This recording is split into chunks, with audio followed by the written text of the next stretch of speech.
Welcome back to Alex's Life and Thoughts. Pour yourself a drink, as this video will be on the longer side. And trust me, I'm having a drink too.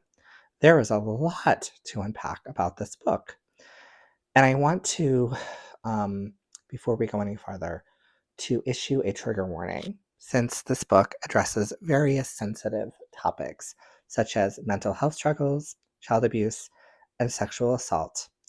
The Frank family gained fame on YouTube through the vlog Eight Passengers, created by their mother Ruby.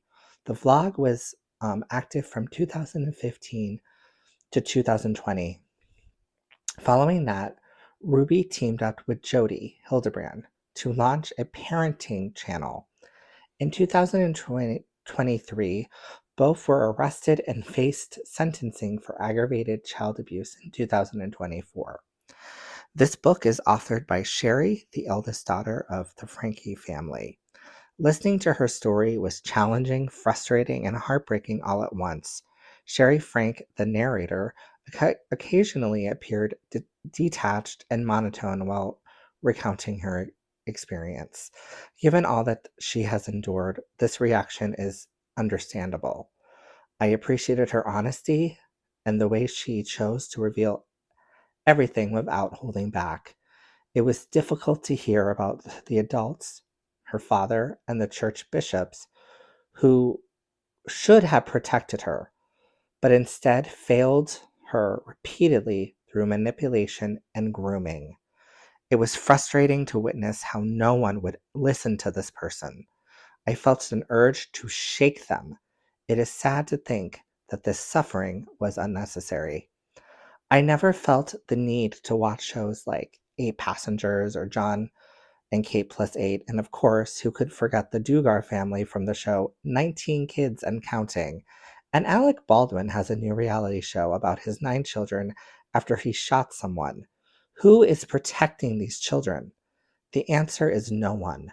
And I feel like it's a tragedy that these children grow up thinking it's normal to have their parents putting money before their well being. While I respect her decision to write this book, and I'm sure it was completely healing for her, but I think it would be interesting to see how she feels about her childhood in 10 years, to see if she's still a Mormon. After all, the Mormon church had done her wrong, to see if she still feels so accepting of her father, who didn't have the guts to protect her. I understand why she wrote this book now. People were still interested, and it is making a lot of money, and it's garnering a lot of attention. And I'm happy that this subject is getting attention, but I think, to me, it would be more compelling if she wrote it in 5 years or 10 years. Um, because her mother was just arrested last year. And you know how long it takes to publish a book, write a book, publish a book, get it published. Um, and I just felt a little like it was a little soon for my taste. However, I understand the business side of bookselling and making money. However, I think that this book was kind of like a therapy session for her in some ways. And I don't usually rate memoirs because how can you rate a memoir, right? Her experience was terrible. um, However, I'm going to rate this a 4 out of enjoyment. I enjoyed this book. I was gripped to read this book. It was a very hard book to read. However, it was addictive. Um, but I just felt like she didn't feel as angry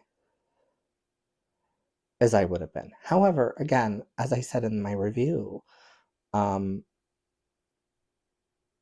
she appeared detached and monotone, and I understand that that's part of grief and protecting oneself. So I understand it, but like, I was like, girl, like, come on, like, but you know what? I'm not 23 years old.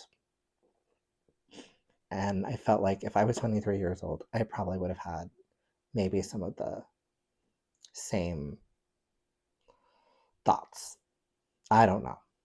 I'm not a Mormon, I don't know. But yeah, this book was really interesting. Everyone should read it. Take care, be kind to yourself, keep reading, and I'll see you next time. Bye.